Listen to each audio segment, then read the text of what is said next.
আসসালামু আলাইকুম। গণমাধ্যমের উপস্থিত সাংবাদিক ভাই ও বোনেরা, আপনাদের সবাইকে আন্তরিক ধন্যবাদ জানাচ্ছি আজকে এখানে কষ্ট করে আসার জন্য।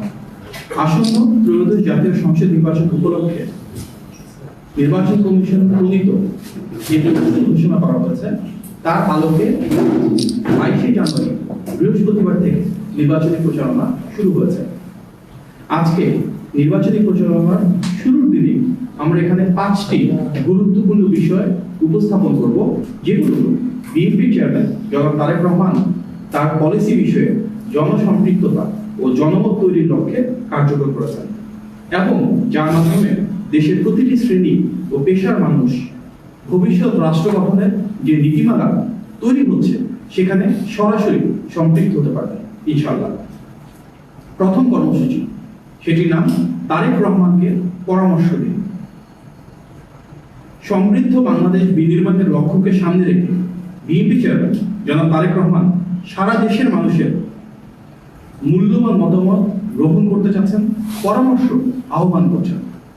এই উদ্যোগের অংশ হিসেবে আজ 22শে জানুয়ারি থেকে সারা দেশে পোস্টার ও ড্যাংলারের মাধ্যমে একটি বিশেষ কিউআর কোড ছড়িয়ে দেওয়া হবে। সেই কিউআর কোডকে স্ক্যান করলে যে কেউ সরাসরি তার নিজের চিন্তা, ভাবনা, মতামত এবং পরামর্শ জনাব তারেক রহমানকে জানাতে পারবে।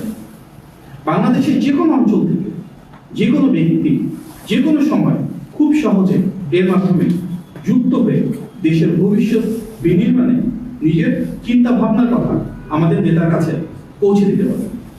পরবর্তীতে জনগণের দেওয়া এই মতামত ও পরামর্শকে সর্বোচ্চ গুরুত্ব দিয়ে যেগুলি যৌক্তিক, বাস্তব, সবার সাথে আলোচনার ভিত্তিতে সেগুলোকে নিয়েই জনাব তারেক রহমান দেশ বিনির্মাণের যে পরিকল্পনাগুলো রয়েছে সেগুলোকে আরো পরিশীলিত করবেন, প্রয়োজনীয় সিদ্ধান্ত গ্রহণ করবেন ইনশাআল্লাহ। আমাদের এই প্রথম কর্মসূচি অর্থাৎ তারেক রহমানকে পরামর্শ দিন, এটার জন্য একটা ভিডিও আছে ছোট্ট, আমরা এখন সেই ভিডিওটি দেখব এবং এই বিষয়ে বিস্তারিত কথা বলবার জন্য আমাদের বিএনপির কেন্দ্রীয় নির্বাচন পরিচালনা কমিটির সম্মানিত সদস্য জনাব জোবাইর বাবু এখানে রয়েছেন, ওনাকে আমি একটু আহ্বান করবো কিছু বলবার জন্য।